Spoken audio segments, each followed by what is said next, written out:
Naming a child is one of the earliest and biggest responsibilities we're ever going to face as parents. Whatever name we choose is going to end up on their birth certificate for the rest of their lives, so it's important we think it through properly. But there are literally thousands and thousands of names out there, so how do you go about choosing? Do you go for something more traditional? All right, I'm Dave. Or do you go for something more creative? Hi, I'm Meadow. In this video, I'm going to take you through a step-by-step guide of all the things that you need to consider so that when you do make your final name selection, you can present your child to the world with confidence. Some of this might be obvious, but there are definitely some lesser considered things in here, so make sure you stick around to the end to make sure you've got all those naming bases covered. Understand your parameters. You can narrow down your name search straight off the bat by establishing any guidelines that you want to try and work within. For example, have you considered family naming traditions? Be aware if your family has any quirks when it comes to this. For example, in my family, every firstborn male, as far back as our family tree goes, is called William and then Andrew and then William and Andrew and so on and so on. So my granddad was a William, my dad is an Andrew, but no one actually ever told my dad that this was a thing. So when it came to naming me, my dad decided to call me Ben. Of course, even if you do have family traditions, you don't have to follow them, you little rebel, but it is worth being aware of just in case you accidentally get yourself barred from any future family reunion. I don't ever want to see you again. Professional impacts. We've been immediately handicapped by the fact that Lauren's a teacher, which means as soon as I pitch any ideas for baby names to her, I'm met with, no, I've got one of those and he never does his homework. No, I've got one of those and she's a proper little madam. No, I've got one of them and he set fire to his eyebrows with a Bunsen burner. As a result, I know we're going to have to go for something a little less popular. The friends and family test. Think for a second about the names of any new children in your family or friendship circle. Which names make you go, ah, and which names make you go, ugh? Do you find yourself gravitating towards the more unique names or actually do you prefer the classics? That will probably help guide your thinking. Where to find inspiration? Historically, parents have depended on baby name books. This is still an effective approach and it will do the job, but it's worth bearing in mind that the scope of acceptable baby names is ever broadening, so it's worth picking up an up-to-date book rather than getting a hand-me-down from mum and dad, that is unless you're looking to have a Bertie or a Gertie. Some people like to name the baby after a relative, such as the grandmother or the granddad, or you can go even further back through the family tree for inspiration. While this sentiment is lovely, if you do go down this route, just make sure you name them after a relative you both like, rather than conceding and naming the baby after her great aunt Doris, who wasn't a very nice person and was occasionally racist. Did someone say my name? But there are much more modern ways to go about doing this now, such as by using baby name apps. There are plenty of free and paid for options on the market, such as Namey, Baby Name, and the option that we went for, Kinder, which is a play on Tinder. Clever, right?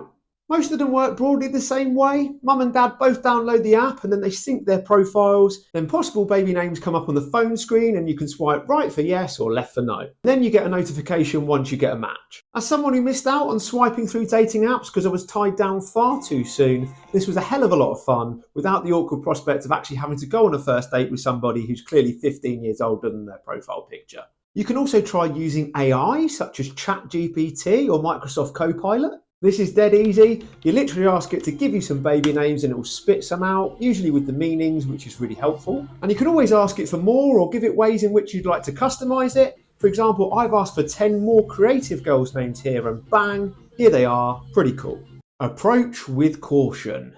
There are online lists you can check, such as most popular baby names of 2024. I get why this might be appealing, but in reality it's probably best to try and avoid trendy or fashionable names. That's hot. Unless you want your child to be in a school class with 7 other children that are called the same thing. I'm Spartacus! I'm Spartacus! I'm Spartacus! Some people actually go right to the other end of the spectrum and look for names that have gone right out of fashion. While I'm sure some of these will come back around, others probably won't and I think might just sound a bit odd. Personally, I find it hard to imagine a baby Colin. I think that name belongs firmly to the caterpillars now.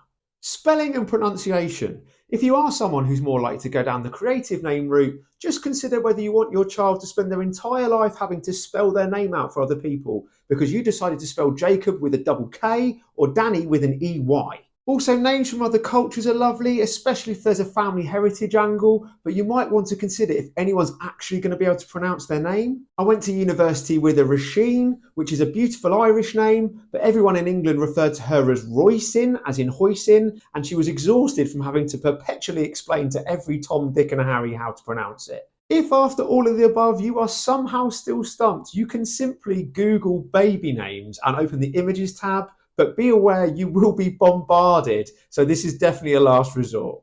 I may even do a follow-up video with some baby name suggestions myself. Let me know if you find that helpful in the comments below. If I do that, I'll link it to the video here. Trying them out. Once you've got some names you like, it's important to say them out loud to hear how they sound. A good exercise is to imagine you're a class teacher taking a register. Louis Janus, Nathan Janus, Hugh Janus. Oh no.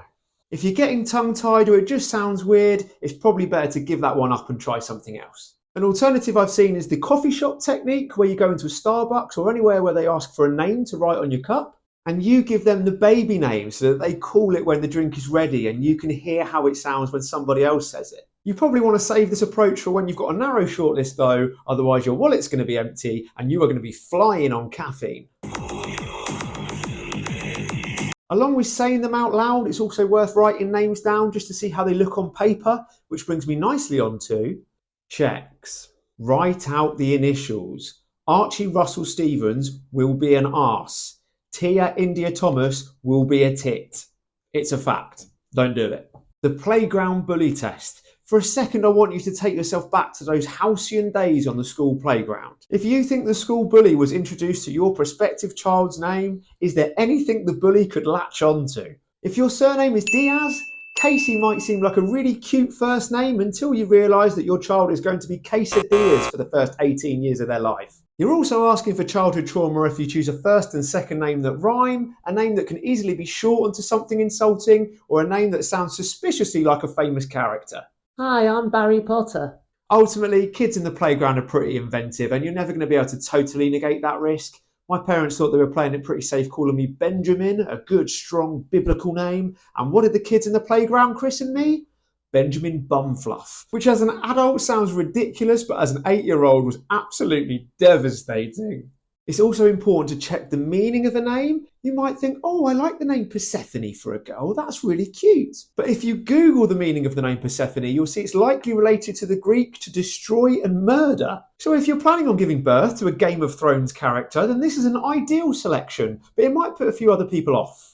If you happen to have family in another part of the world, it's also worth just double checking that the name you're going to choose in English doesn't translate to something completely different in another language. A good example being Kara, which translates in Arabic to You can probably summarise everything above by asking yourself, if you were called the name you're thinking about, how would you feel? Once you are confident with your name choices, it's probably best to keep them between you and your partner rather than telling other people and letting them influence you.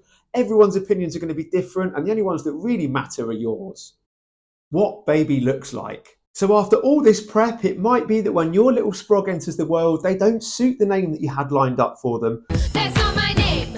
Or that a completely different name comes to you in a moment of divine or more likely sleep-deprived intervention. That's okay. In the UK, you actually have 42 days or 6 weeks to register your child after it's born, so you don't have to make a decision on a name straight away. This might be helpful if you think you might want to change your mind or if you're both just delirious post-labour.